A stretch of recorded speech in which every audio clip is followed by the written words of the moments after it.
السلام عليكم ورحمة الله وبركاته.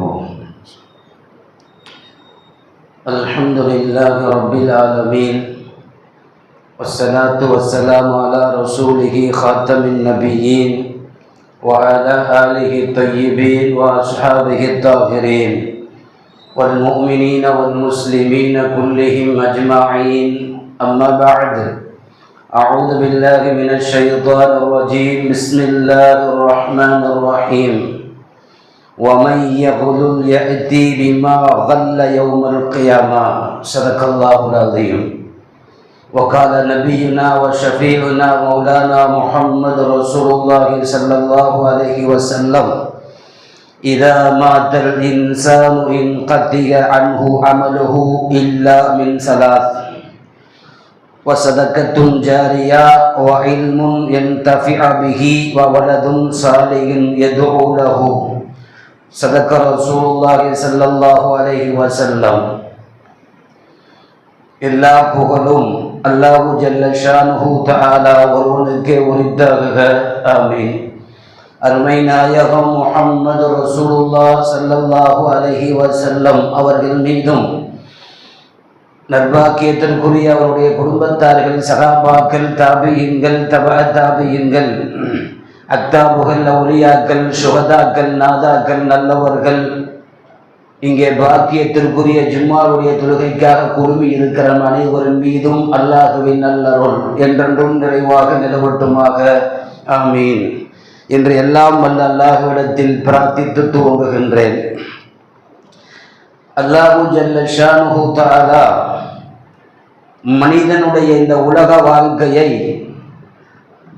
அவன் மறைந்ததற்கு பிறகு அவருடைய கபர்களிலேயும் மறுமையிலேயும் சம்பாதித்து கொள்ளுகிற ஒரு களமாக இந்த உலகத்தை அல்லாஹ் ஏற்பாடு செய்திருக்கிறான். இந்த உலகத்தை வைத்துத்தான் அவன் சொர்க்கமும் நரகமும் என்கிற முடிவு, இந்த உலகத்தின் அவன் வாழுகிற வாழ்க்கையை கொண்டு அல்லாஹ் முடிவு செய்கிறான். நபிகள் நாயகம் ஸல்லல்லாஹு அலைஹி வஸல்லம் அவர்கள் சொல்வார்கள், ஒரு மனிதன் மௌத்தாகிவிட்டால் அவனை விட்டும் எல்லா நல்ல அமல்களும் தொடர்புகளும் துண்டிக்கப்பட்டு விடுகிறது. இதா மாத்தல் இன்சானு இன்கத்தி அன்ஹு அமலுஹு இல்லா மின் ஸலாஸின், மூன்று அமல்களை தவிர என்று நபி ஸல்லல்லாஹு அலைஹி வஸல்லம் சொல்லிவிட்டு, சதக்கத்தும் ஜாரியா, அவர் வாழுகிற போது மறுமைக்காக வேண்டி வரக்கூடிய தொடர்ந்து வரக்கூடிய ஒரு சதக்கா என்கிற தான தர்மங்கள், இவை மௌத்தானதற்கு பிறகும் உலகத்திலே இவர் விட்டு விட்டு வந்திருக்கிற நல்லறங்களின் மூலம் இவர் கபருக்கு நன்மை வரும்.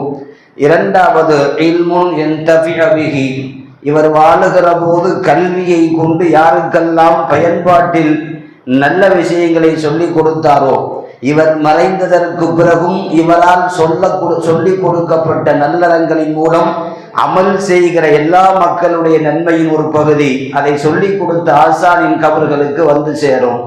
மூன்றாவது, வலதும் சாலிஹுன் யதுஉ லஹ், ஒரு நல்ல குழந்தையை உருவாக்கி அவர் மௌத்தானதற்கு பிறகும் துவா செய்கிற நல்ல குழந்தை இருக்கிற காலமெல்லாம் அதை உருவாக்கிய மூத்த குடிமகனின் கபருக்கு நன்மை வரும் என்று நபி ஸல்லல்லாஹு அலைஹி வஸல்லம் இறந்ததற்கு பிறகும் இந்த நன்மைகள் தொடர்ந்து கபர்களுக்கு வரும் என்று சொன்னார்கள். அந்த அடிப்படையில் தான் ஒரு முஸ்லீம் கண்ணை மூடியதற்கு பிறகும் கபருக்கு போனதற்கு பிறகும் நிலையாய் நம்முடைய கபருக்கு நல்லறங்கள் வந்து சேர வேண்டும் என்கிற அடிப்படையில் தான் சதக்கத்துல் ஜாரியா, தொடர்ந்து வரக்கூடிய நன்மை தரக்கூடிய சதக்கா என்று ஒரு சில விஷயங்களை நபி ஸல்லல்லாஹு அலைஹி வஸல்லம் கற்றுக் கொடுத்தார்கள். அந்த அடிப்படையில் தான் தொடர்ந்து வரக்கூடிய சதக்கா என்கிற நன்மைக்கு வக்ஃபு என்று அரபியிலே சொல்லப்படும்.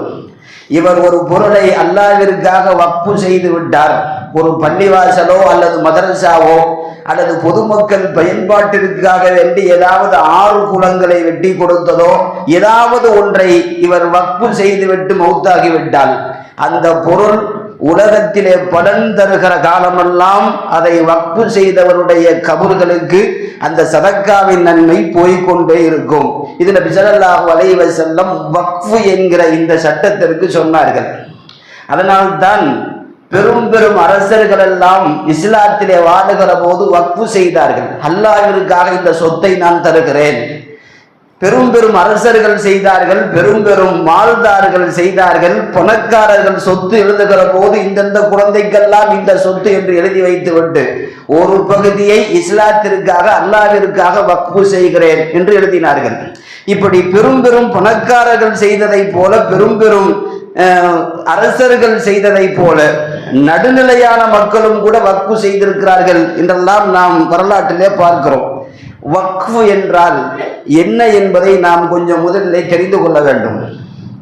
வக்ஃபு என்பதை நாம் தெரிவதற்கு முன்னால் இதை நீங்கள் தெரிந்து கொள்ள வேண்டும். வக்ஃபு என்பது இஸ்லாத்தில் மட்டும்தான் இருக்கிறது. வேற எந்த மதமும் வக்ஃபு செய்வதில்லை. வக்ஃபு என்றால் எல்லோருக்கும் பயன்படட்டும் என்று பொதுவாய் ஒரு சொத்தை கொடுத்தல். இஸ்லாத்திலே மட்டும்தான் வக்ஃபு செய்தல் இருக்கிறது. உலகத்திலே எந்த மதமும் வக்ஃபு என்று தனியாக எதுவும் கிடையாது. ஏன் தெரியுமா? அவர்கள் மறுமையை நம்புவதில்லை, மறுமைக்கு பின்னால் உள்ள வாழ்க்கையும் அவர்கள் நம்புவதில்லை. ஆனால் இஸ்லாத்தை பொறுத்தவரை யுமினூன பில்லாஹி வல் யௌமில் ஆகிர், மறுமையை நம்புவதை போல அல்லாஹுவையும் நம்புவான். நம்புகிற நம்பிக்கையில் மறுமை முக்கியமானது என்று நாம் ஈமான் கொள்ளுகிறோம். நாம் நாளை மறுமைக்கு போகிற போது ஏதாவது நல்லறங்கள் நம்முடைய கபருக்கு வர வேண்டும் என்பதற்கு தான் அவர்கள் சொத்தில் ஒரு பகுதியை வாழுகிற போதே அல்லாஹ்விற்காக ஒரு வக்ஃபாக செய்து விட்டு போகிறார்கள். முஸ்லீம்களிடத்திலே மட்டும்தான் இன்று வரைக்கும் வக்ஃபு என்பது இருக்கிறது. வக்ஃபு என்பது ஒரு நல்ல விஷயத்தை மக்கள் பயன்படுவதற்காக வேண்டி பொதுவாக்கி தருதல். ஒரு சொந்த இடத்தில் ஒரு பள்ளிவாசலை கட்டி அல்லாஹ்விற்காக வக்ஃபு செய்கிறேன். காலம் முழுவதும் அந்த பள்ளி பொது உடைமையாக இருக்கும். யாருடைய தனி மனிதனுடைய அதிகாரத்திலையும் அந்த பள்ளி இருக்காது. அதே போல ஒரு ஹாஸ்பிட்டலை கட்டி இது வக்ஃபு செய்கிறேன், ஏழைகளுக்கு இது பிரயோஜனம் தரட்டும். மதரசாவை கட்டி வக்ஃபு செய்தல், மாணவர்கள் ஓதட்டும். ஒரு ஆறையோ குளத்தையோ வெட்டி வக்ஃபு செய்தல், இது பொதுமக்கள் பயன்படட்டும். இதுவெல்லாம் அல்லாஹ்விற்காக வேண்டி செய்யக்கூடிய வக்ஃபுகள். இன்றும் கூட நீங்கள் பார்க்கலாம், அன்றைக்கு வாழ்ந்த முஸ்லீம்கள் நிறைய இடங்களை காலேஜிற்காக வேண்டி வக்ஃபு செய்தார்கள். திருச்சியிலே இருக்கிற பெரும் பெரும் ஜமால் முஹம்மது கல்லூரி போன்ற நிறைய காலேஜுகள் அன்றைக்கு வாழ்ந்தவர்களால் இனாமாக கொடுக்கப்பட்டு இன்று வரை வக்ஃபில் இருக்கக்கூடிய காலேஜுகள். இதில் யாரும் தனியாக வாங்கவும் முடியாது, விற்கவும் முடியாது. இது அல்லாஹ்விற்காக வேண்டி வைக்கப்பட்ட வக்ஃபு சொத்துக்கள். நமக்கெல்லாம் தெரியும், இஸ்லாத்திலே பெரும் பெரும் விஷயத்திற்காக வேண்டி முன்னோர்கள் வக்ஃபு செய்தார்கள். என்னென்ன வக்ஃபு செய்தார்கள் என்றால், அவர்கள் பள்ளிகளை கட்டி வக்ஃபு செய்தார்கள், காலேஜுகள் வக்ஃபு செய்யப்பட்டது, யூனிவர்சிட்டிகள் வக்ஃபு செய்யப்பட்டது. உலகத்தில் இருக்கக்கூடிய பெரிய யூனிவர்சிட்டி உங்களுக்கு தெரியும், கைரோவில் இருக்கிற, எகிப்தில் இருக்கிற அல் அஸ்கர் யூனிவர்சிட்டி. அந்த யூனிவர்சிட்டிக்காக வேண்டி நிறைய முஸ்லீம்கள் வக்ஃபு செய்திருக்கிறார்கள். அந்த யூனிவர்சிட்டிக்கு வக்ஃபு சொத்து இல்லாத நாடே கிடையாது. எல்லா நாட்டிலேயும் அந்த காலேஜிற்கு வக்ஃபு சொத்து இருக்கிறது. மௌத்தாகிற போது இந்த சொத்தை அஸ்கருக்கு எழுதி வைக்கிறேன், இதனுடைய பலன் அந்த காலேஜிற்கு போகட்டும், எழுதி விட்டு மௌத்தாகி விடுவார்கள். இலங்கையில் இருக்கக்கூடிய இந்த இலங்கையில் நிறைய சொத்து எகிப்தில் இருக்கக்கூடிய அஸ்கர் யூனிவர்சிட்டிக்கு இருக்கிறது. ஆசியா கண்டங்கள் முழுவதும் யூனிவர்சிட்டிக்கு வக்ஃபு சொத்து இருக்கிறது. மொரோக்காவிலே தொடங்கி இங்கிருக்கிற இலங்கை, தமிழ்நாடு முதல் கொண்டு ஏதோ ஒரு எகிப்தில் இருக்கிற யூனிவர்சிட்டிக்கு சொத்து இருக்கிறது என்று சொன்னால், இங்கு வாழ்ந்தவர்கள் மறுமைக்காக வேண்டி வக்ஃபு செய்துவிட்டு போய்விட்டார்கள். அந்த அடிப்படையில் தான் நிறைய வக்ஃபு சொத்துகள் இஸ்லாத்திற்கென்று முஸ்லீம்கள் கொடுத்தார்கள். மருத்துவத்திற்காக வக்ஃபு செய்யப்பட்டது. என் இடத்தை இதில் ஒரு ஹாஸ்பிட்டல் கட்டி இதை நான் வக்ஃபு செய்கிறேன், ஏழை எளியவர்கள் பயன்படுத்தட்டும். இப்படி வக்ஃபு இன்றைக்கும் இருக்கிறது. ஏழை திருமணத்திற்காக என் சொத்தை நான் வக்ஃபு செய்கிறேன், இதிலிருந்து வரக்கூடிய பணத்தில் ஏழை குழந்தைகளுக்கு, ஏழை குமர்களுக்கு நீங்கள் திருமணம் செய்து வைத்து விடுங்கள். இன்றைக்கும் வக்ஃபு இருக்கிறது. எந்த அளவிற்கு வக்ஃபு இருக்கிறது என்று சொன்னார், யாரும் பராமரிப்பதற்கு ஆள் இல்லாத ஆடு மாடு கால்நடைகள் சுற்றினால் கூட அதை நீங்கள் பராமரித்துக் கொள்ளுங்கள், என் சொத்து வக்ஃபு செய்யப்படுகிறது என்று வக்ஃபு வாரியத்தில் இதுவெல்லாம் வக்ஃபு சொத்தத்தில் இஸ்லாத்திலே சேர்க்கப்பட்டிருக்கிறது. நான் எதற்கு சொல்ல வருகிறேன், இப்படியெல்லாம் முன்னோர்களால் தரப்பட்ட ஒரு சொத்தினுடைய ஒரு பகுதி முஸ்லிம் சமுதாயம் பயன்படட்டும் என்பதற்காக வேண்டித்தான் ஒரு வக்ஃப் வாரியம் ஆரம்பிக்கப்பட்டு அவர்கள் கொடுக்கப்பட்ட எல்லா சொத்தையும் அதிலே முறையாக பயன்படுத்தப்பட்டு வந்து கொண்டிருக்கிறது. உங்களுக்கெல்லாம் தெரியும், உலகத்திலேயே அதிகம் சொத்து உள்ள 3 துறை, அதிகமான சொத்து இருக்கிற 3 துறை. ஃபர்ஸ்ட் ஆர்மி, இராணுவ துறைக்கு உலகத்தில் அதிக இடத்தில் சொத்து இருக்கிறது. இரண்டாவது அதிகமாக சொத்து இருப்பது ரயில்வே துறை, உலகம் முழுவதும் ரயில்வே துறைக்கு நிறைய சொத்து இருக்கிறது. மூன்றாவது இடம் வக்ஃப் வாரியம், முஸ்லீம்கள் வாழ்ந்த போது முஸ்லீம்களுக்காக வேண்டி ஒதுக்கி தரப்பட்ட உயில் என்று சொல்லுகிற இஸ்லாத்திற்காக பொது உடைமையாக்கப்பட்ட வக்ஃப் சொத்துக்கள் அதிகம் இருக்கிறது. உலகத்திலேயே அதிகம் சொத்து குவிந்திருக்கிற துறை இந்த 3 துறை. எழுதுகிறார்கள், இஸ்லாத்தினுடைய வக்ஃப் சொத்து வாரியம் மட்டும் இந்தியாவிலே மட்டும் 8,65,000 சொத்து இடங்கள் இருப்பதாக சொல்லப்படுகிறது. 8,65,000. ஏதோ 1 சென்ட் 2 சென்ட் நினைச்சுக்கிறாங்க. 8,65,000 சொத்து பேப்பர்கள், பத்திரம் மட்டும் இருக்கு. அந்த ஒரு பத்திரம் ஆயிரக்கணக்கான ஏக்கர் கொண்டதாகவும் இருக்கலாம்.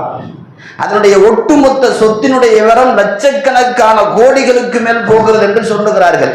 இங்க என்ன பிரச்சனை என்றால், இவர்கள் அல்லாஹ்விற்காக வேண்டி சொத்துக்களை எல்லாம் வக்ஃப் செய்யப்பட்டு அது ஏழைகளுக்கு முறையாய் போக வேண்டும் என்று அவர்கள் இஸ்லாத்திலே கொடுக்கப்பட்ட வக்ஃபிற்கு இன்றைக்கு கொஞ்சம் ஆபத்து வந்திருக்கிறது. அது என்ன ஆபத்து என்பதை பார்ப்பதற்கு முன்னால் இந்த வக்ஃப்னா என்னங்கிறத நம்ம கொஞ்சம் கவனத்தில் வைக்கணும். வக்ஃப் என்றால் அரபியில் நிறுத்துதல், நிறுவுதல் என்று அதற்கு அர்த்தம். வக்ஃப் செய்தல். என்ன நிறுத்துதல் என்றால், தனி மனிதனுடைய பயன்பாடுகளை எல்லாம் விட்டு தாண்டி இது அல்லாஹ்விற்காக வேண்டி பொது உடைமையாக்க நான் கொடுத்து விட்டேன் என்று நிறுத்துதல். அந்த வக்ஃப் சொத்தை யாரும் எழுதி வாங்கவும் முடியாது, எழுதி கொடுக்கவும் முடியாது, யாரும் யாருக்கும் விற்கவும் முடியாது, அடமானம் வைக்க முடியாது. ஏன், எழுதி கொடுத்தவரை இதை திரும்ப எனக்கு கொடுத்து விடுங்களே என்று வக்ஃப் செய்தவரை மீண்டும் அதை வாங்கிக் கொள்ளவும் முடியாது. அல்லாஹ்விற்காக ஒருத்தர் வக்ஃப் செய்து விட்டால் அது கியாமத்து நாள் வரை ஒன் ஆஃப் த ஓனர் என்பது அல்லாஹ் மட்டும்தான், வேறு யாரும் அதில் தலையீடு செய்ய முடியாது. வக்ஃப் சட்டங்களை எல்லாம் இஸ்லாத்திலே நபி ஸல்லல்லாஹு அலைஹி வஸல்லம் மிக அனைத்தையும் நுணுக்கமாக சொல்லிவிட்டார்கள். ஒருவர் வக்ஃப் செய்கிறார் என்று சொன்னால் அந்த வக்ஃப் செய்ததை வேறு யாரும் அதிகாரம் செய்ய முடியாது. உதாரணமாக, என்னுடைய தந்தை ஒரு இடத்தை பள்ளிவாசலுக்காக வக்ஃப் செய்து விட்டார். அதில் மௌத்தானதுக்கு பிறகு இது எங்கள் அத்தா இடம், எனக்கு கொடுத்துரு என்று வாரிசுதாரர்கள் சொல்ல முடியாது. வக்ஃப் செய்கிறேன் என்று அவர் சொல்லுகிற போது அந்த வக்ஃபை 4 சாட்சிகளோடு அது பதிவு செய்யப்பட வேண்டும். அது எழுத்து முறையிலே எழுதப்பட வேண்டும். வக்ஃப் செய்பவர் இதை நான் வக்ஃப் செய்து விட்டேன், அல்லாஹ்விற்காக கொடுத்து விட்டேன் என்று வாயிலையும் சொல்ல வேண்டும். அதற்கு பிறகு அது வக்ஃபாக மாறிவிடும், யாரும் அதிலே கை வைக்க முடியாது. இஸ்லாத்திலே இந்த வக்ஃப் சட்டம் மிக துல்லியமாக வைக்கப்பட்டிருக்கிறது. நமக்கு தெரியும், 2 பேர் 3 பேர் ஒரு இடத்திற்கு ஓனர்னு வச்சுக்குவோமே. ஒரு இடம் இருக்கிறது, அந்த இடத்துக்கு 3 பேர் ஓனர், 3 பேர் பார்ட்னர்ஷிப். அதில் 2 பேரில் ஒருத்தர் சொல்கிறாரு, இந்த 2 பங்கு போக ஏன் பங்கை மட்டும் நான் அல்லாஹ்விற்கு வக்ஃப் செய்கிறேன். வக்ஃப் கூடாது. என்ன செய்ய வேண்டுமா, அந்த பங்கிலே இருந்து இவர் பங்கை தனியாக பிரித்து எடுத்து அதை இவர் பெயரிலே பத்திரம் செய்து அதற்கு பிறகுதான் நான் இதை வக்ஃப் செய்கிறேன் என்று அவர் சொல்ல முடியும். 3-4 பேர் கூட்டாக இருக்கிற சொத்தை இவர் பங்கை மட்டும் வக்ஃபாக எழுதுங்கள் என்று எழுத முடியாது. ஏனென்றால் வக்ஃப் செய்து விட்டால் அதில் எந்த விதமான வில்லங்கமும் பின்னால் வரக்கூடாது. நபி ஸல்லல்லாஹு அலைஹி வஸல்லம் வக்ஃபினுடைய சட்டங்கள் குறித்தெல்லாம் இந்த உம்மத்திற்கு சொல்லி இருக்கிறார்கள். அதே போல பிரயோஜனம் இல்லாத இடத்தை நான் வக்ஃப் செய்கிறேன் என்று அல்லாஹ்விற்கு வக்ஃப் செய்ய முடியாது. அதில் எந்த பிரயோஜனமும் இல்லை. ஒரு இடம் இருக்கிறது, ரொம்ப தூரமாக இருக்கிறது, காட்டுக்குள்ளே இருக்கிறது, மனிதர்கள் பயன்படாத ஒரு பெரிய காடு, இதை நான் வக்ஃப் செய்கிறேன்னு சொல்ல முடியாது. எதை வக்ஃப் செய்யணுமா, அதில் பிரயோஜனம் வரக்கூடிய அளவிற்கு அதில் பயன்பாடு இருந்தால் அதை தான் வக்ஃப் செய்ய முடியும். இது 2வது. 3வது, அல்லாஹுவால் ஹராமாக்கப்பட்ட எந்த பொருளையும் வக்ஃப் செய்ய முடியாது. உதாரணமாக, ஒரு மது தொழிற்சாலை அந்த தொழிற்சாலையை நான் வக்ஃபு செய்கிறேன், வருகிற வருமானத்தை நீங்கள் பள்ளிக்கு கொடுத்து விடுங்கள், கொடுக்க முடியாது. ஏனென்றால் மது என்பது இஸ்லாத்தில் ஹராமாக்கப்பட்டிருக்கிறது. ஒரு ஹராமாக்கப்பட்ட ஒரு ப்ராப்பர்ட்டியை வக்ஃபு செய்ய முடியாது. அப்ப தனி மனித பயன்பாட்டில் இருக்க வேண்டும், அதில் பலன் இருக்க வேண்டும். இஸ்லாம் தடைக்கப்பட்ட எதுவும் அதில் நடைபெறக்கூடாது. இதுவெல்லாம் இருந்தால் மட்டுமே அந்த சொத்தை ஒருவர் அல்லாஹ்விற்காக வக்ஃபு செய்ய முடியும். அதே மாதிரி வக்ஃபு செய்கிறப்ப காலக்கெடு செய்யக்கூடாது. ஒரு 5 வருஷத்துக்கு நான் அல்லாஹ்வுக்காக வக்ஃபு செய்கிறேன், அதை நீங்கள் பயன்படுத்திக்கங்க, 5 வருஷம் முடிச்சதுக்கு பிறகு மீண்டும் என் கையிலே கொடுத்துருங்க, நானே அதை வாங்கிக்கிறேன் என்று காலங்கள் நிர்ணயம் செய்து வக்ஃபு என்பது கூடாது. வக்ஃபு என்று எழுதிவிட்டால் ஒன் வக்ஃப் இஸ் ஃபார் வக்ஃபு, ஒன்லி வக்ஃபுன்னு சொல்லிட்டு அது கியாமத்து வரைக்கும் வக்ஃபு தான், கைமாறுதல் கூடாது. இதுவெல்லாம் இந்த இஸ்லாத்திலே அவர்கள் எப்படியெல்லாம் வக்ஃபு செய்ய வேண்டும் என்கிற சட்டத்தை நமக்கு மிக தெளிவாக வரையறை செய்யப்பட்டிருக்கிறது இந்த மார்க்கத்தில். இங்கே வக்ஃபு குறித்து முதலில் இஸ்லாத்திலே யார் வக்ஃபு செய்தால் சட்டம் எங்கிருந்து நமக்கு துவங்குகிறது என்பதை நீங்கள் போய் பார்த்தால் சஹீஹுல் புகாரியில் ஹஜ்ரத் உமர் ரலியல்லாஹு தஆலா அன்ஹு தான் இந்த இஸ்லாத்தில் முதலில் வக்ஃபை ஆரம்பித்து வைத்தார்கள். நபி ஸல்லல்லாஹு அலைஹி வஸல்லத்திடம் உமர் ரலியல்லாஹு அன்ஹு வந்து சொன்னார்கள், யா ரசூலல்லாஹ் ஃபமா தஅமுருனி பிஹி யா ரசூலல்லாஹ், எனக்கு ஹைபர் என்கிற இடத்தில் ஒரு இடம் இருக்கிறது, நான் வைத்திருக்கிற சொத்துக்களிலேயே ரொம்ப எனக்கு பிரியமான சொத்து அந்த இடம். அதாவது அன்றைய காலத்தில் ரொம்ப அதிகமான காசு போகக்கூடிய ஒரு ப்ராப்பர்ட்டி. நான் வைத்திருக்கிற சொத்துலேயே ரொம்ப வேள்வியான சொத்து அந்த இடம்தான். அந்த ஹைபரிலே அந்த இடத்தை அல்லாஹ்விற்காக நான் வக்ஃபு செய்ய நாடுகிறேன், இது குறித்து நீங்கள் என்ன சொல்லுகிறீர்கள் யா ரசூலல்லாஹ் என்று முதலிலே உமர் ரலியல்லாஹு அன்ஹு கேட்டபோது நபி ஸல்லல்லாஹு அலைஹி வஸல்லம் தான் சொன்னார்கள், இடத்தை உன் பொறுப்பில் வைத்துக்கொள், அந்த இடத்திலிருந்து வரக்கூடிய பிரயோஜனத்தை அல்லாஹ்விற்காக வக்ஃபு செய்து விடு. ஒரு பேரித்தம்பள தோட்டம் உன் பெயரில் இருக்கட்டும், அந்த தோட்டத்திலிருந்து வரக்கூடிய பலாபலன்களை, லாபத்தை, காசு பணத்தை அது ஏழை மக்களுக்காக அல்லாஹ்விற்காக அதை பயன்படுத்திக்கொள், அதை நீ எடுக்காத என்று நபி ஸல்லல்லாஹு அலைஹி வஸல்லம் சொன்னார்கள். உமர் ரலியல்லாஹுடைய அந்த கவர்மெண்ட்ல மட்டும்தான் முதலில் வக்ஃபுக்கான ஒரு தெளிவான சட்டங்கள் இயற்றப்பட்டது. முதலிலே வக்ஃபு செய்த உமர் ரலியல்லாஹு அன்ஹு தங்கள் ஆட்சியில் 3 நிபந்தனைகள் வக்ஃபுக்காக வேண்டி எழுதினார்கள். ஒன்று, லா யுபாஹி அஸ்லுஹா, யார் ஒருவர் ஒரு பொருளை வக்ஃபு செய்து விட்டாரோ அந்த பொருளினுடைய அசலை யாரும் விற்க முடியாது, யாரும் விற்கக்கூடாது, யாரும் வாங்கவும் கூடாது, முடியாது. வக்ஃபு செய்தால் அதனுடைய பிரயோஜனத்தை கைமாற்றி கொள்ளலாமே தவிர அசல் சொத்து வக்ஃபிலே தான் இருக்கும், யாருடைய தனி பேருக்கும் மாறாது. இது ஒன்று. இரண்டாவது, வலா யுஹபு, யாரும் யாருக்கும் வக்ஃபு சொத்தை அன்பளிப்பாக கொடுக்கக்கூடாது. மூன்றாவது, வலா யுரஸ், வக்ஃபு சொத்தை வாரிசுதாரர்களாக வாரிசு சொத்தாக மாற்றி அதை பங்கு பிரிக்கவும் கூடாது. ஒரு தந்தை ஒரு இடத்த வாரிசுகளுக்கு கொடுக்க வேண்டிய சொத்து எல்லாம் கொடுத்து முடிச்சுட்டு ஒரு பங்கை அல்லாஹ்விற்காக வக்ஃபு செய்கிறேன்னு சொல்லிட்டு போயிட்டாரு. மௌத்தானதுக்கு பிறகு சொத்துக்களை பிரிக்கிற போது அந்த சொத்து எங்க சொத்து தான் வாரிசுதாரர்கள் சொந்தம் கொண்டாட முடியாது.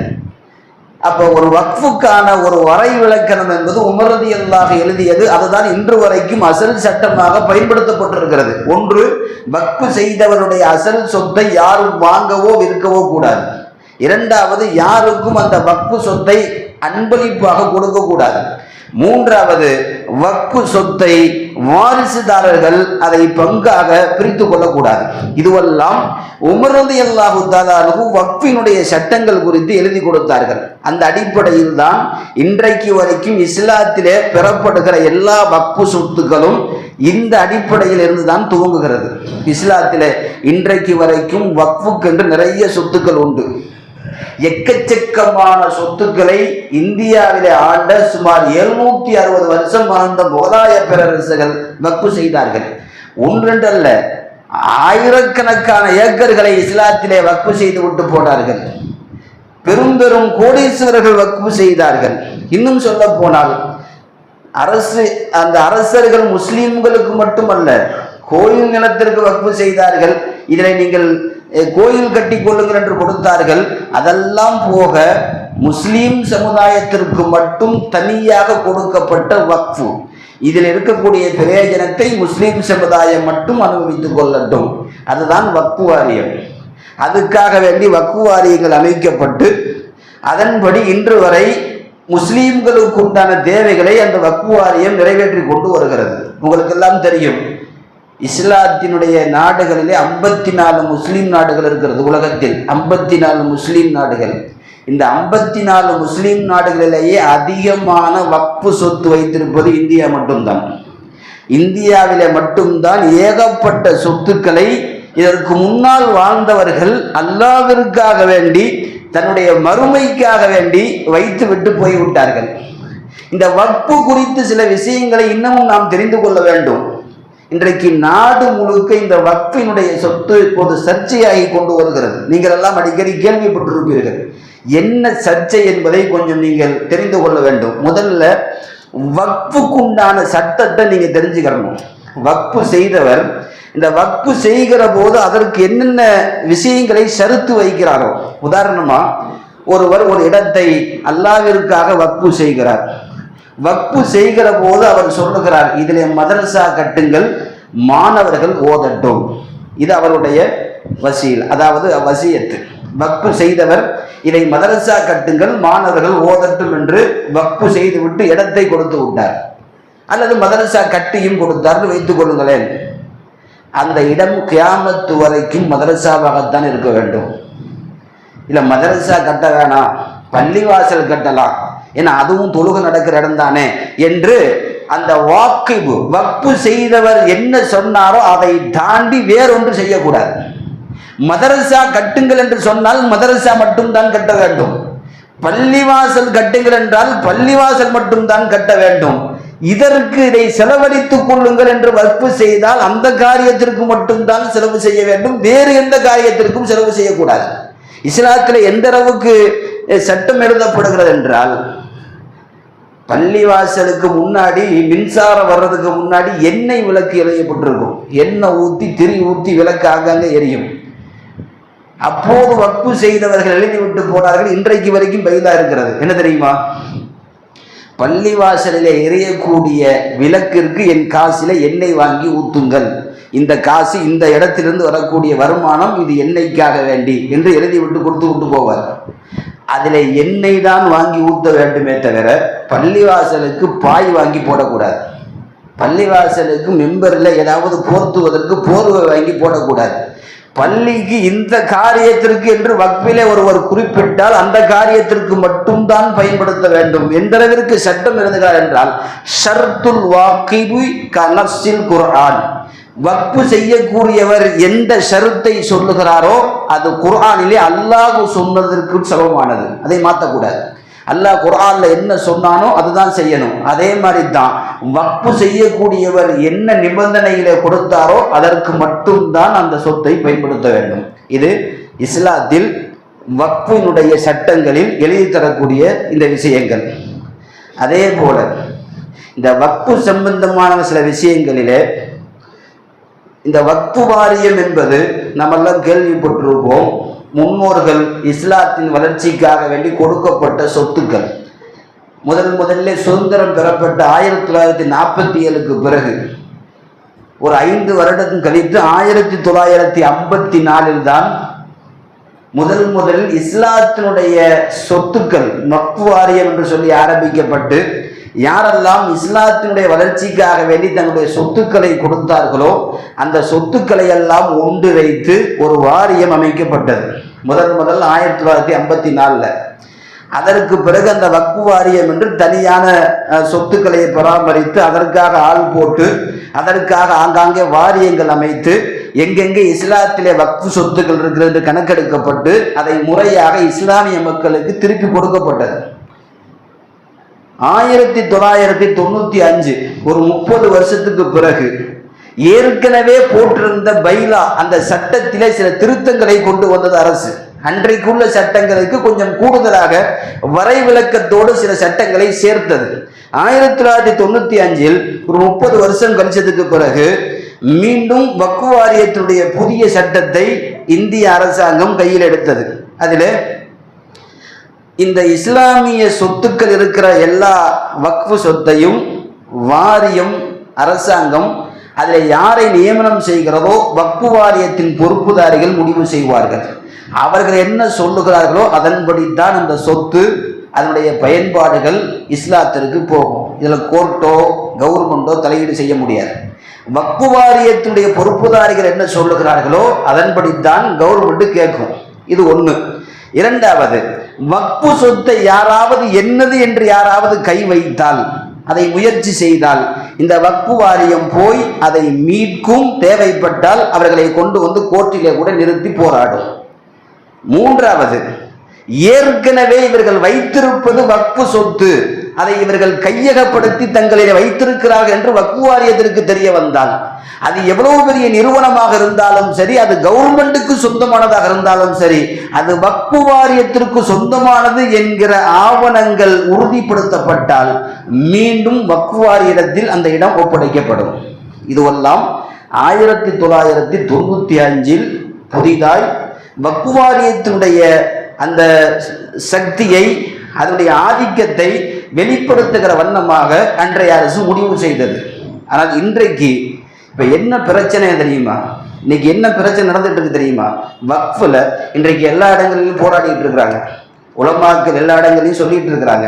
இஸ்லாத்தினுடைய அமைப்புகள் சார்ந்த எல்லா இயக்கமும் தெருவில் வந்து போராடி கொண்டிருக்கிறது. ஏன் இந்த போராட்டம்? இங்கே கவனத்தில் வைக்க வேண்டும். சில சட்டங்களை 1995க்கு பிறகு இப்போது பாரதிய ஜனதா கட்சி 2024 சிலதை மாற்ற வேண்டும் என்று சில ஆவணங்களை கையில் எடுத்திருக்கிறது. வக்ஃப் சொத்தை இதுவரை அவர்கள் கண்டுபிடிக்கவில்லையோ அல்லது அவர்களுடைய அறிவுக்கு புலப்படவில்லையோ, இன்று வரை விட்டு வைத்திருந்த அந்த கவர்மெண்ட் அதிகமான சொத்துக்களை வைத்திருக்கிற அந்த வக்ஃப் வாரியத்தின் மீது இப்போது ஆதிக்கம் செலுத்துகிறது. நிறைய சட்டங்களை மாற்றுவதற்காக வேண்டி அவர்கள் முயற்சிக்கிறார்கள். பொதுவாக ஒரு சட்டம் சரியில்லை, 1-2 மாற்றலான்னு சொன்னால் நம்ம மாற்றலாம், பிரச்சனை இல்லை. ஆனால் அந்த கவர்மெண்ட் பாரதிய ஜனதா கட்சி என்ன சொல்லுகிறது? வக்ஃப் வாரியத்தில் இருக்கிற 40 சட்டங்களை மாற்ற வேண்டும் என்று சொல்லுகிறார்கள். 40 சட்டம். இந்த 40 சட்டத்தையும் மாற்றினால் இஸ்லாத்திற்கும் வக்ஃப் வாரியத்திற்கும் எந்த சம்பந்தமுமே இல்லை என்பதை போல மாறிவிடும். அதில் இருக்கக்கூடிய சொத்துக்களில் முஸ்லீம்களின் பிரயோஜனத்திற்கு எதுவுமே நம் கைக்கு வராத அளவிற்கு அவர்களுடைய கைக்கு போய்கிறவாறு 40 சட்டங்களை திருத்த வேண்டும் என்று ஆவணம் வெளியிட்டிருக்கிறது. அதே போல நமக்கு தெரியும், வக்ஃப் வாரியத்தில் 22 பேர் முஸ்லீம்கள் இருந்தார்கள். மொத்த வக்ஃப் வாரியம் எங்கெல்லாம் வக்ஃப் வாரியம் இருக்கோ ஒட்டு மொத்தமான வக்ஃப் வாரியத்தில் 22 பேர். இவர்கள் தான் முடிவு செய்வார்கள், இவர்கள் தான் ஆவணம் செய்வார்கள். 22 பேரும் முஸ்லீம்கள் தான். இப்போது புதிதாய் எடுத்திருக்கக்கூடிய இந்த மாற்ற வேண்டும் என்கிற அறிக்கையில் அவர்கள் சொல்லக்கூடிய செய்தி என்ன தெரியுமா? இனி 22 முஸ்லீம்கள் உள்ளே இருக்கக்கூடாது. 10 பேர் முஸ்லீம்கள் இருப்பார்கள். மீதம் இருக்கிற 12 பேர் அவர்கள் எந்த மதத்தை சார்ந்தவர்களாகவும் இருக்கலாம், காஃபிரா இருக்கலாம், வேற எந்த மதத்தை சார்ந்திருக்கலாம், கிறிஸ்டினா இருக்கலாம். ஆகவே அவர்கள் உள்ளே இருப்பார்கள். இந்த 10 முஸ்லீம்களிலே 2 பேர் பெண்களும் இருப்பார்கள். நல்லா கவனிக்கணும். 10 முஸ்லீம்கள்ல 8 பேர் ஆண்கள், 2 பேர் பெண்கள். மீதம் இருக்கிற 12 பேர்ல எந்த மதத்தை சார்ந்தவராகவும் இருக்கலாம். இஸ்லாமிய சொத்து, இஸ்லாத்திற்காக கொடுக்கப்பட்ட முஸ்லீம்களுடைய வக்ஃப் சொத்து, அதை இப்படித்தான் செலவழிக்க வேண்டும் என்கிற பொறுப்பில் முஸ்லீம்கள் இருக்கக்கூடாதாம், வேறு யாராவது வந்து இருப்பார்களாம். இந்த 22 பேர் முஸ்லீம்கள் இருப்பார்கள் என்பதை இன்றைக்கு பாரதிய ஜனதா கட்சி உடைத்து 10 பேர் முஸ்லீம்கள், 12 பேர் முஸ்லீம் அல்லாதவர்கள். மெஜாரிட்டி யார் பக்கம் இருக்குன்னா இந்த 12 பேர் பக்கம்தான். நாளைக்கு ஏதாவது ஒரு முடிவெடுக்க வேண்டும் என்று சொன்னாலும் அதிகபட்சம் இந்த 12 பேர் என்ன முடிவு எடுக்கிறார்களோ அதை இப்படித்தான் அரசு செயல்படுத்த முடியும். இப்படி இஸ்லாமிய சொத்துக்களை முடக்கக்கூடிய பணியில் இன்றைக்கு பாரதிய ஜனதா கட்சி ஒரு அறிக்கை வெளியிட்டது. இன்றைக்கு இந்த அறிக்கை வெளியிட்ட போது கூட உலகமெல்லாம் முஸ்லீம்கள் பொங்கினார்கள். நிறைய பேர் கேட்டாங்க, இஸ்லாமிய வக்ஃப் வாரியத்தில் பிற முஸ்லீம் அல்லாதவர்களுக்கு என்ன வேலை? முஸ்லீம்கள் மட்டும்தானே வக்ஃப் வாரியத்தில் இருக்க வேண்டும். இஸ்லாத்தில் தனி சட்டம் வக்ஃபுக்கு என்று இருக்கிறது. அதை அதன்படி தானே முஸ்லீம்கள் செயல்படுத்த முடியும். ஒரு காஃபிரை கொண்டு வந்து உட்கார வச்சு அவருக்கு வக்ஃப் சட்டம் என்ன தெரியும்? இதுவே நீங்கள் கோயிலிலே அறங்காவலர்களாக ஒரு முஸ்லீமை உட்கார வைப்பீர்களா? ஒரு கிறிஸ்தவனை கொண்டு வந்து கோயில் பொறுப்பில் உட்கார வைப்பீர்களா? ஆக முஸ்லீம்களுடைய வக்ஃப் வாரியத்திலே முஸ்லீம்கள் மட்டும்தான் இருக்க வேண்டும் என்று இன்றைக்கு நிறைய போராட்டங்கள் எல்லாம் நடைபெற்று கொண்டு வருகிறது. அது மாத்திரமல்ல, இந்த சுருக்கமாக சொன்னால் இன்றைக்கு பாரதிய ஜனதா கட்சியினுடைய ஆள் உள்ளே நுழையாத ஒரு துறை வக்ஃப் துறை மட்டும்தான். எல்லா துறையிலையும் அவன் நுழைஞ்சிட்டான், எல்லா துறையிலையும். ஆனால் இஸ்லாமிய வக்ஃபினுடைய அந்த துறையில் மட்டும்தான் இன்று வரைக்கும் காபிர்கள் உள்ள கிடையாது, எல்லா முஸ்லீம்கள். அதையும் இன்றைக்கு அந்த கவர்மெண்ட் மாற்றுவதற்கு முயற்சி செய்கிறது. அதுவும் 10 பேர் முஸ்லீம்கள், 12 பேர் முஸ்லீம் அல்லாதவர்கள் வக்ஃப் வாரிய பொறுப்பில் இருப்பார்கள் என்று இன்றைக்கு அறிக்கை கொடுத்திருக்கிறது. இன்னும் கடைசியாக என்ன பிரச்சனை என்றால், ஒரு சொத்து வக்ஃப் சொத்து என்றால் அல்லது வக்ஃப் சொத்தை எப்படி பயன்படுத்த வேண்டும் என்று வந்தால், கடைசியாக வக்ஃப் வாரியத்திலே முஸ்லீம்களுடைய அந்த தலைவர், அந்த பொறுப்பில் இருப்பவர் என்ன முடிவு செய்வாரோ அதன்படித்தான் அந்த வக்ஃப் சொத்தினுடைய பிரயோஜனத்தை முஸ்லீம் மக்கள் பெற்றுக்கொள்வார்கள். ஆனால் இன்றைக்கு அவன் என்ன சொல்ல வருகிறான், கடைசியா ஃபைனல் டிஸ்கஷன் சொல்லக்கூடிய முடிவை அந்தந்த ஊரினுடைய கலெக்டர் தான் எடுப்பார். வக்ஃப் வாரியத்தினுடைய தலைவர் எடுக்க முடியாது, வக்ஃப் வாரியத்தினுடைய முஸ்லீம்கள் எடுக்க முடியாது. கடைசியா இந்த சொத்து இஸ்லாத்திலே வக்ஃப் வாரியத்திற்கு உண்டான சொத்தா அல்லது வேறு ஒருத்தருடைய சொத்தான்னு ஒரு பிரச்சனை வந்துச்சுன்னா, இனி அதனுடைய கடைசி ஃபைனல் முடிவை யார் எடுப்பாருன்னா அந்த ஊர் கலெக்டர் எடுப்பார். இல்லை இது வக்ஃப் வாரியத்துக்கு தான் சொன்னா அது அங்கே சேர்க்கப்படும், இல்லை இது அவர்களுக்கு தான் அவர் சொல்லிட்டாருன்னா அது அங்கிருந்து அப்படி பிரித்து எடுக்கப்படும். இதையும் இன்றைக்கு வக்ஃப் வாரியத்தினுடைய திருத்தல் சட்டங்களிலே இன்றைக்கு அந்த அரசு முழுமையாக குறியீடு செய்திருக்கிறது. இதையெல்லாம் நாம் கவனிக்கிற போது, நான் ஆரம்பத்திலே சொன்னது போல், உலகத்திலேயே இந்தியாவிலேயே அதிக சொத்து உள்ள துறை 3 துறை. ஒன்று ரயில்வே துறை, 2வது ஆர்மி இராணுவத்துறை, 3வது முஸ்லீம்கள் வைத்திருக்கிற வக்ஃப் வாரிய துறை. கிட்டத்தட்ட 8,65,000 ஆவணங்கள் பத்திரங்கள் மட்டும் வக்ஃபுக்கு இருக்கிறது. இந்தியாவிலே மட்டும் 60,000 இந்தியாவில் மட்டும், நம்ம தமிழ்நாட்டில் மட்டும் 60,273 சொத்து பத்திரம் இருக்கிறது. ஏதோ சொத்து பத்திரம்னா ஒவ்வொரு பத்திரமும் ஏதோ ஒரு 1 லட்சம் 2 லட்சம் 3 நினைச்சுக்காதீங்க, பல 1000 கோடிகளுக்கு போகக்கூடிய சொத்து மதிப்பு தமிழகத்தில் மட்டும் இருக்கு. இதையெல்லாம் அவர்கள் வலித்து எடுப்பதற்காக வேண்டி ஒவ்வொரு முஸ்லீம்களுடைய பொறுப்பிலிருந்து வக்ஃப் வாரியத்திலிருந்து அவர்களை ஒதுக்கி தங்களுடைய ஆட்களை உள்ளே சேர்த்து முழுவதுமாக இந்த வக்ஃப் துறையை அவர்கள் கையகப்படுத்துவதற்கான ஒரு முயற்சி இப்போது திணிக்கப்பட்டு கொண்டு வருகிறது. அந்த ஆவணங்களை எல்லாம் எதிர்த்து இப்போது உச்சநீதிமன்றத்திலே மேல்முறையீடு செய்யப்பட்டிருக்கிறது. ஒரு 31 பேரை அந்த வக்ஃப் வாரியத்தினுடைய இந்த திருத்தல் சட்டம் சரிதானவா அல்லது இதை மாற்றாமல் அப்படியே வைத்து விடலாமா என்பதற்கு ஆய்வறிக்கை செய்வதற்கு ஒரு 31 பேரை இதை விசாரிக்க சொல்லி உச்சநீதிமன்றம் போட்டிருக்கிறது. இன்ஷா அல்லாஹ் அதனுடைய வழக்குகள் பின்னால் நடக்கவும் இருக்கிறது. இங்கே நாம் கவனத்தில் வைக்க வேண்டிய செய்தி என்னவென்றால், வக்ஃப் வாரியம் ஆபத்தில் இருக்கிறது. அதன் மூலம் நாம் பெறக்கூடிய நிறைய பிரயோஜனத்தை அவர்கள் கையகப்படுத்த வேண்டும் என்கிற அடிப்படையில் அதை சட்ட திருத்தமாக இன்றைக்கு பல்வேறு முயற்சிகளை அரசாங்கம் எடுத்துக்கொண்டு வருகிறது. அதற்காக வேண்டித்தான் இப்போது உலகம் முழுவதும், இந்தியா முழுவதும் ஆர்ப்பாட்டங்களும் விளக்க பொதுக்கூட்டங்கள் எல்லாம் நடந்து கொண்டு வருகிறது. வக்ஃபு, இதை நாம் கவனத்தில் வைப்போம். அல்லாஹ்விடத்தில் தொடர்ந்து இது குறித்து நாம் பிரார்த்திப்போம். எல்லாம் வல்ல இறைவன் அல்லாஹ் எங்கெல்லாம் வக்ஃப் சொத்துக்கள் நமக்காக இருக்கிறதோ அதையெல்லாம் அல்லாஹ் பாதுகாத்து தருவானாக. வக்ஃப் செய்யக்கூடியவர்கள் எந்த நோக்கத்திற்காக வக்ஃபை செய்துவிட்டு போனார்களோ கியாமத்து வரை அந்த நோக்கத்தின்படி செயல்படக்கூடிய பாக்கியத்தை அல்லாஹ் எல்லோருக்கும் எல்லா சொத்துக்களுக்கும் தந்தல் புரிவானாக. வக்ஃபினுடைய எந்த சட்டமும் மாறாமல் வக்ஃபு அவனால் கொடுக்கப்பட்ட அல்லாஹ்வின் பொறுப்பு, அவன் சொத்தை அவனே பாதுகாத்து இஸ்லாமிய மக்களின் பிரயோஜனத்தை அதிகப்படுத்தி தருவானாக. இஸ்லாத்திற்கு எதிராய் செய்யக்கூடிய எல்லா தீய சக்திகளையும் அவனே முன்னின்று அல்லாஹ் முறித்து தருவானாக. ஆமீன். வாஹிரு தஅவானா அல்ஹம்துலில்லாஹி ரப்பில் ஆலமீன். சுன்னத்துல் வ ஜமாஅத்.